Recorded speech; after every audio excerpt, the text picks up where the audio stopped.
বাবা আপনাকে সবচেয়ে বড় জন্ম দিয়েছে, এটাই সবচেয়ে বড় বিষয়। আপনাকে জন্ম দিয়েছে, সেই বাবা মার কাছ থেকে আপনাকে চাওয়ার কিছু নাই, আপনি নিজে করে নেন।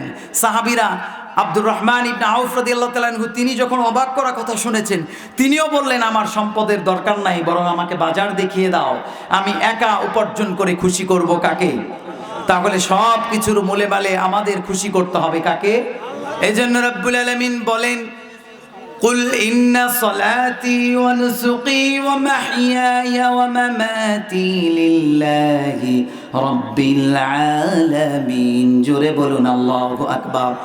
আল্লাহ রাব্বুল আলামিন বলেন, কুল নবীকে আপনি বলেন, ইন্না সলাতি ওয়া নুসুকি, আমার জীবন, আমার মরণ, আমার নামাজ, আমার রোজা সব কিছু লিল্লাহি রাব্বিল আলামিন। সব কিছু হবে কার খুশির জন্য?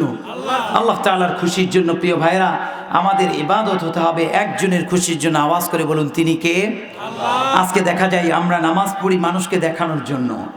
নামাজটা হতে হবে এমন খুশুর সঙ্গে। সাহাবীরা নামাজ পড়তেন, পাখিরা গায়ের উপরে পড়লেও নাড়াচাড়া করতেন না, তারা পাখি মনে করতে এটা গাছ, খেজুর গাছ বলে সাহাবীদের কাঁধের মধ্যে পাখি দাঁড়িয়ে যেত। আজকে আমাদের মশা যদি পায়ে কামড় দেয় আমরা লাফিয়ে উঠি, ঠিক কিনা? কিন্তু সাহাবীদের নামাজের এমন অবস্থা ছিল। এজন্য আমাদের সমাজে নামাজটাকে খুব গুরুত্বের সাথে আদায় করার দরকার আছে না নাই? শুধু নামাজ গুরুত্বের সাথে আদায় করলে হবে না, সমাজে নামাজ প্রতিষ্ঠা করতে হবে। নামাজ বিশ্বনবী প্রতিষ্ঠার জন্য আন্দোলন করেছে। আওয়াজ করে বলুন ঠিক কিনা? বিশ্বনবী মৃত্যুর আগে বলেছেন, আসসালাত আসসালাত আসসালাতু মা মালাকাত আইমানুকুম, নামাজ নামাজ, আমার উম্মতেরা নামাজ।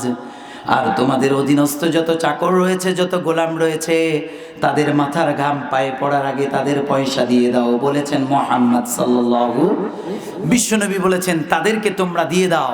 তাহলে বিশ্বনবী নামাজের আন্দোলন করেছে, আমাদেরও আন্দোলন করার দরকার আছে না নাই?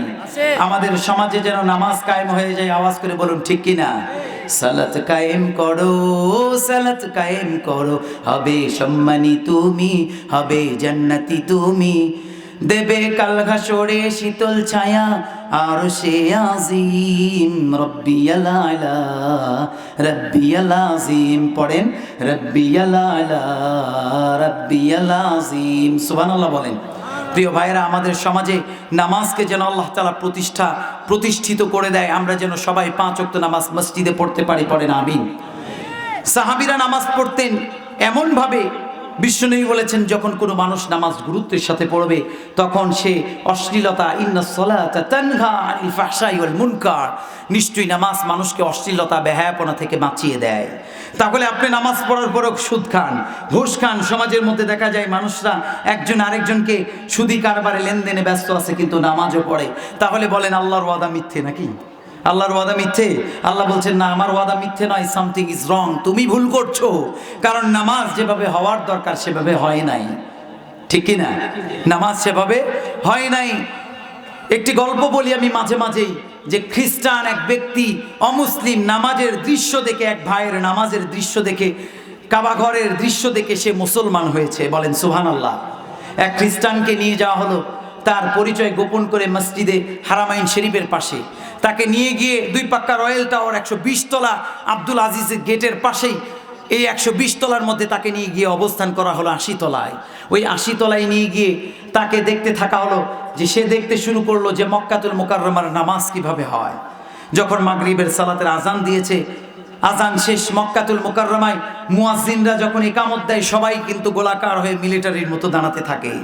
যখন দাঁড়ালেন শেখ আব্দুর রহমান আস-সুদাইস, তিনি এসে মাইক্রোফোনটা হাতে নিয়ে বলতে শুরু করলেন, ইস্তাকিমু আ'তাদিলু ইয়ারহামুকুমুল্লাহ সাফফু সুফুফাকুম ফাইন্না তাসবিয়াতিস সুফুফ মিন তামামিস সালাহ, please make the line straight and attach your legs and shoulder, perform the salah as if this is your last and final prayer. বলেন সুবহানাল্লাহ।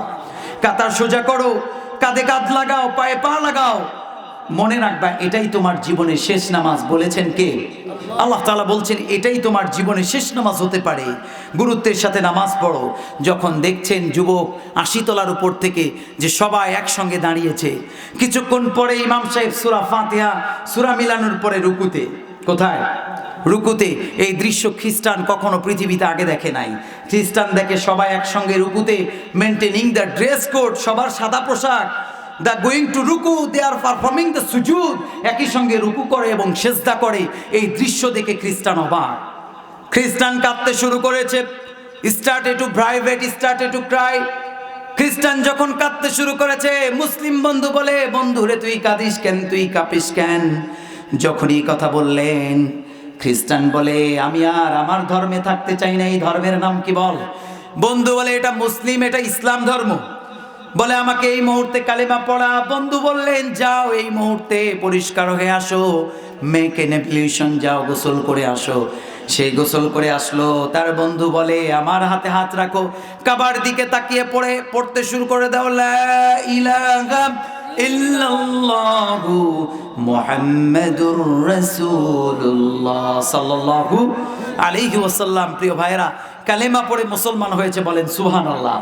তাহলে আমরা যদি নামাজের দৃশ্যটা এমন দেখাতে পারি যে আমাদের দৃশ্য দেখে মানুষ যেন অবাক হয়ে যায়। আপনি নামাজ পড়বেন, খালি উঠবোস দ্রুত গতিতে, এত কেন স্পিড? আপনার এত ব্যস্ততা কেন? আপনি এত ব্যস্ত কেন? একটু থামেন, স্টপ। আপনি একটু থেমে গিয়ে একটু রিল্যাক্সে নামাজ পড়ুন। আপনি একটু আল্লাহর সঙ্গে কথা বলুন। রাসূল বলছেন আসসালাতু মিরাজুল মুমিনিন, মুমিনদের মেরাজ হচ্ছে সিজদা। আবার রাসূল বলছেন আকরাবু মা ইয়াকুনুল আবদু মির রাব্বিহি ওয়া হুয়া সাজিদ, বান্দা যখন সিজদা দেয়, সিজদাটা তার কার্পেটে পড়ে না, জায়নামাজে পড়ে না, টাইলসে পড়ে না, বরং তার সিজদাটা পড়ে রব্বুল আলামিনের কুদরতি পায়ে, বলেন সুবহানাল্লাহ। সিজদা পড়ে কোথায়? টাইলসে পড়ে, কার্পেটে, জায়নামাজে? না না, সিজদা পড়ে কার কুদরতি পায়ে? প্রিয় ভাইরা, এই জন্য নামাজ গুরুত্বের সাথে আদায় করার দরকার আছে না নাই? তাহলে আমি বলছিলাম এই যে নামাজ হচ্ছে একটি ইবাদত। আল্লাহ তাআলা এই কোরআনুল কারীমের মধ্যে 500 বিধান দিয়েছেন। আওয়াজ করে বলুন কয় শত? 500। তার মধ্যে একটি বিধান হচ্ছে নামাজ, আরেকটি রোজা, আরেকটি হচ্ছে হজ, আরেকটি যাকাত, সাওম, সিয়াম। এই বিষয়গুলো হচ্ছে এক একটি ইবাদত, তার মধ্যে একটি নামাজ বললাম। এই নামাজই তো আমরা আল্লাহ তাআলা 5 বার যে আমাদেরকে মুয়াজ্জিনের মাধ্যমে রিংটোন জানিয়ে বারবার ডাকছে, আমরা যেতে পারি না। বলেন তো আমরা কি সবাই 5 ওয়াক্ত নামাজি? কারা কারা আগামীকাল থেকে নামাজ পড়বেন একটু দুহাত উঁচু করে দেখান তো। আরে নিয়ত করেন না, আল্লাহ তাআলা কবুল করে নেবে, আল্লাহ তাআলা কবুল করে নেবে। লিল্লাহি তাকবীর, লিল্লাহি তাকবীর। আল্লাহ তাআলা এই হাতগুলিকে যেন কবুল করে নেয়, সবাই বলি আমিন। প্রিয় ভাইয়েরা, আমরা যাবো তো ইনশাআল্লাহ? আপনারা ইনশাআল্লাহ বলেছেন, যেতে হবে মসজিদে। এই মসজিদের ইমাম সাহেবকে, হুজুর আপনি একটা খাতা করবেন, লিস্ট করবেন কে কে আসে আর কে কে আসে না। আমার কন্ট্যাক্ট নাম্বার রাখবেন, জানাবেন।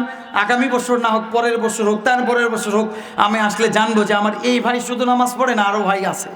এই জিনিসটা আমি জানবো ইনশাআল্লাহ। আপনাদের এই এলাকার মানুষরা খুব ভালো, আলহামদুলিল্লাহ। আমি এই এলাকায় আসছিলাম অনেক দিন আগে, একজন আত্মীয় আমাদের ইন্তেকাল করেছিলেন, সেখানে আমি এসেছিলাম আজ থেকে কয়েক বছর আগে। তো প্রিয় ভাই, আমি বলতে চাই এই এলাকার মানুষরা, আমি শুরুতেই বলেছি, ধর্মপ্রিয়, কোরআন প্রেমী, সুন্নাহ প্রেমী। এই মানুষদেরকে কোরআন শোনালে মানুষরা ভালোবাসে। আমি একটু, আমার বাবা আমাকে বলেছে যেখানেই যাবা কোরআন থেকে তাফসির করবা, কোনো মানুষের সমালোচনা না। এখন দেখা যায় অনেক মানুষ ওই 60,000 70,000 টাকা দিয়ে নিয়ে আসার পরে সে রাজনৈতিক কথা বলে। আপনাকে কোরআন থেকে কথা শোনার জন্য নিয়ে আসা হয়েছে। আপনি কোরআন টু কোরআন, কোরআন বিল কোরআন বলবা, এইটাই হচ্ছে সবচেয়ে সুন্নাহ। বিশ্বনবী যখন কথা বলতেন, কথা যা বলতেন তার থেকে দলিল দিতেন বেশি, বলেন সুবহানাল্লাহ। প্রিয় ভাইয়েরা, কোরআন থেকে যত কথা বলবো আমি, শুরু থেকে দেখবেন আয়াত হাদিস বেশি থাকবে। এর কারণ কি? এটা আপনাকে এই পলিসিতে, এই সিস্টেমে আগাতে হবে। ভুল পন্থায় আগালে এটার জনপ্রিয়তা, এটার মানে বেশি দিন সুনাম থাকে না। সাইদি সাহেব চলে গিয়েছেন, ওনার সুনাম বাংলার জমিনে আছে না নাই? বাংলার এ প্রান্ত থেকে ওই প্রান্ত পর্যন্ত এক নামে চেনে সাইদি। বাংলার জমিনে যদি কোনো মুফাসসির থেকে থাকে বিশ্ববরেণ্য, তিনিই হলেন আল্লামা দেলোয়ার হোসেন সাইদি। আওয়াজ করে বলুন ঠিক কিনা? তিনি সবার হৃদয়ে জায়গা করেছে। হৃদয়ের একটা স্তর আছে। আমাদের জায়গা কোথায় জানেন? মুফাসসিরদের জায়গা হলো এখানে, আর আমরা সাইদি সাহেবকে জায়গা দিয়েছি এখানে। এজন্য ওই জায়গায় যেতে গেলে আমাদেরকে কোরআন থেকে তাফসির করতে হবে। আল্লাহ যেন আমাদের সকলকে কোরআন থেকে বোঝার এবং বলার সুযোগ করে দেয়, পড়ে না আমিন। তাহলে বলছিলাম সবসময় ইবাদত করব কার খুশির জন্য? মুমিনদের কয়টি গুণ? কয়টি গুণ বলছিলাম? 9টির মধ্যে চলে কয় নাম্বার? রব্বুল আলামিন বলেন মুমিনদের গুণ হলো আত-তাইবুনাল আবিদুনাল হামিদুনাস সাইহুনার রাকিউনাস সাজিদুন আল আমিরুনা বিল মারুফ। জোরে বলুন আল্লাহু আকবার। মুমিনদের গুণগুলো 9টি, এর মধ্যে 1 নম্বর আত-তাইবুনা, তারা ভুল হলে অনুতপ্ত হয়ে ক্ষমা চায় কার কাছে? 2 নম্বর আল-আবিদুনা, সব সময় ইবাদত করব কার খুশির জন্য? 3 নম্বর আল্লাহ বললেন আল হামিদুন, মুমিনরা সব সময় প্রশংসা করে কার? আমরা প্রশংসা করি কার? নামাজের মধ্যে দাঁড়ালে আলহামদুলিল্লাহি রাব্বিল আলামিন, প্রশংসা করি কার? আবার আকাশ জমিন প্রশংসা করে কার? রব্বুল আলামিন বলেন সাব্বাহা লিল্লাহি মা ফিস সামাওয়াতি ওয়াল আরদি ওয়া হুয়াল আজিজুল হাকিম। নবমণ্ডল, ভূমণ্ডল, আকাশ জমিন সব সময় ডাকে একজনকে, আওয়াজ করে বলুন তিনি কে? আল্লাহ। আমরা ডাকবো কাকে? আল্লাহকে। আর প্রশংসা করতেন বিশ্বনবী মুহাম্মদ সাল্লাল্লাহু, ওনার মতো পৃথিবীতে কেউ প্রশংসা করতে পারবে? তিনি ছিলেন বেস্ট ম্যান পৃথিবীর, as a father, as a teacher, as a lawgiver, as a lawmaker, as a reform of the society. Muhammad is the superman of the world. চিল্লায় বলেন আল্লাহু আকবার। তিনি বাবা হিসেবে সেরা, নেতা হিসেবে সেরা, তিনি সমাজ সংস্কারক হিসেবে সেরা, তিনি নানা হিসেবে সেরা, তিনি নবী হিসেবে সেরা, পৃথিবীর সমস্ত নবীদের নবী হিসেবে সেরা। আওয়াজ করে বলুন ঠিক কিনা? তাকে সেরা বানিয়েছেন কে?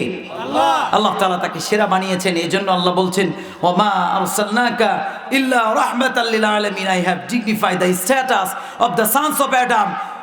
তাকে বলছেন যে আল্লাহ তাআলা তার মর্যাদাকে, আল্লাহ তাআলা আদম সন্তান এবং বিশ্বনবীর মর্যাদাকে আল্লাহ তাআলা অনেক উঁচু করে ধরেছেন। বলেন সুবহানাল্লাহ। প্রিয় ভাইয়েরা, এজন্য বিশ্বনবীর পন্থা মানা ছাড়া কোনো উপায়। আজকে অনেক মানুষ দেখবেন যারা বিসিএস ক্যাডার হয়, জজ হয়, প্রফেসর হয়, তারা শত শত পেজ পড়ে, হাজার হাজার পৃষ্ঠা পড়ে যায়, কিন্তু দেখা যায় তারা বিশ্বনবীর ছোট্ট একটি রিসালা